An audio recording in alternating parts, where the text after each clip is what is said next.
Salah satu pengawal ditembak. Sekelompok polisi keluar dari mobil dengan senjata.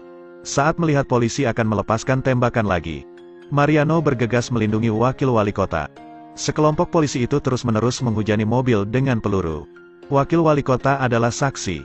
Dia tahu sulit baginya untuk melarikan diri. Jadi dia ingin memberikan telepon berisi bukti pada Mariano. Penyelidikannya harus dibawa ke Biro Anti Korupsi. Tapi Mariano telah ditembak di perut. Baru saja mendapat kabar. Dia jatuh pingsan. "Jangan tembak saya telah menyerah." Meski pengawal itu sudah menyerah, polisi itu tetap menembaknya. Dia melangkah maju dan melepaskan 3 tembakan ke dalam mobil. Setelah menyelesaikan pekerjaannya, mereka bergegas meninggalkan tempat kejadian. Saat Mariano bangun, hari sudah gelap. Meski terluka parah, dia berhasil lolos dari kematian. Dia mengambil telepon dari wali kota, lalu merangkak keluar mobil. Setelah memperban cedera di perut, dia membuka telepon dan mempelajari nama di dalamnya. Tak lama di belakang ada mobil yang datang. Karena serangan di siang hari, Mariano memilih untuk bersembunyi di bawah mobil. Sekelompok polisi turun dari mobil. Mereka datang untuk membereskan semuanya. Saat polisi itu memeriksa mayat, dia sadar ada seseorang yang hilang. Jadi mereka mulai mencarinya. Mariano menyadari bahaya. Jadi dia mengeluarkan senjata. Tiba-tiba seorang polisi menemukannya di bawah mobil. Dia memohon pada mantan rekannya. Saat polisi itu akan memberitahu, Mariano menembak kakinya. Para polisi lain langsung bersembunyi. Dari mana tembakan itu berasal? Mariano mengambil kesempatan untuk lari. Tapi dia ketahuan. Para polisi bergegas mengejarnya. Mariano berlari menuju hutan dengan panik. Polisi di belakang terus menembak. Dalam paniknya, Mariano dengan ceroboh tersandung dahan pohon. Dia berguling menuruni tebing. Melihat polisi jahat yang mengejar, Mariano bersembunyi di balik batu besar. Polisi yang mengejar takut bahaya. Jadi mereka hanya menggunakan senter untuk mencari bayang-bayang Mariano. Setelah lama memeriksa, mereka beranjak pergi dari sana. Keesokan harinya, Mariano melepas jaketnya untuk mengikat luka tembak. Lalu berdiri dengan gemetar, dan pergi ke hutan. Di sisi ini polisi mengusap luka pergelangan kakinya. Sebuah mobil datang. Kapten bertanya bagaimana kamu menangani tim yang cedera. Sunni menerima senjata darinya, lalu menembak mati polisi yang terluka itu. Setelah tahu Mariano jatuh dari tebing, Sunni mengkritik keras mereka yang tidak bekerja dengan lancar. Lalu dia memerintahkan bawahan untuk membawa anjing dinas, dan bersama-sama mencari Mariano. Sangat cepat mereka menemukan kain di balik batu. Setelah tahu Mariano masih hidup, mereka melanjutkan pencariannya. Saat ini Mariano sedang minum air di sungai kecil.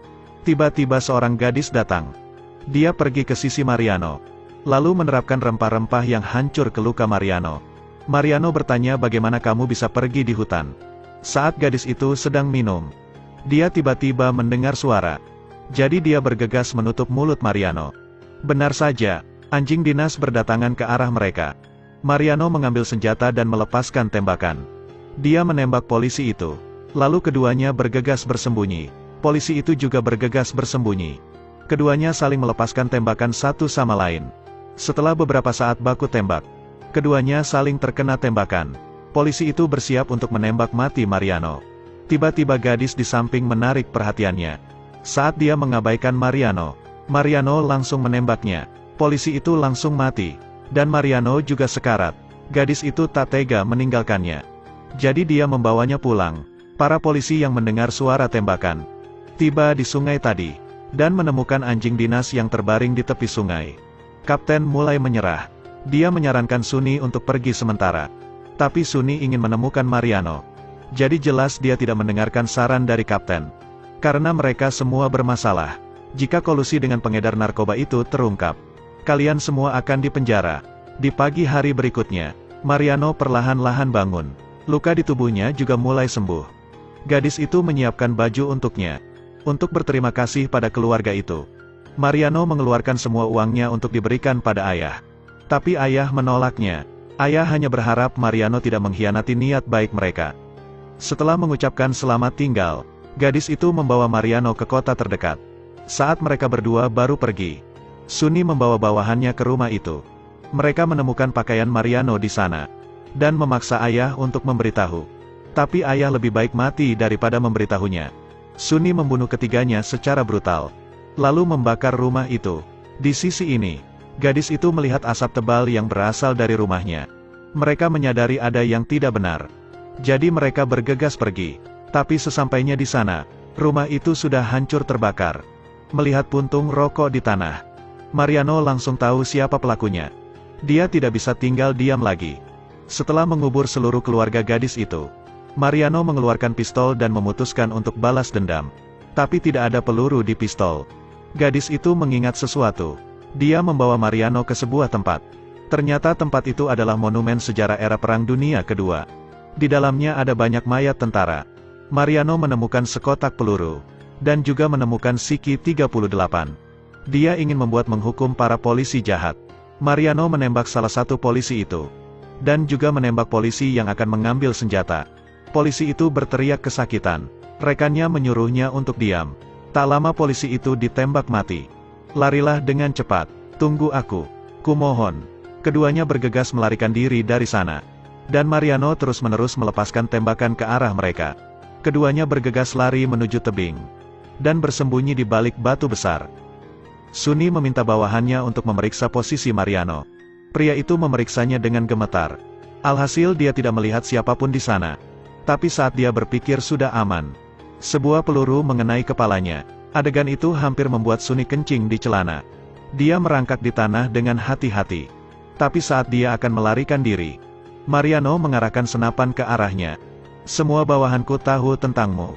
Jadi lebih baik kamu berpikir dulu sebelum membunuhku. Sebelum kamu melepaskan tembakan, lehermu sudah kupotong. Pergilah ke neraka kamu bajingan. Saat Mariano mengisi ulang amunisi, Sunni berlari ke arahnya. Mariano tidak bisa menghindari serangannya. Dia mendapatkan tikaman di perutnya. Dia langsung jatuh ke tanah dengan kesakitan. Saat Sunni memeriksa lukanya, Mariano mengambil senapan untuk menyelamatkan nyawanya. Selama pertarungan, pisau Sunni jatuh ke tanah. Mariano berdiri untuk menembak Sunni.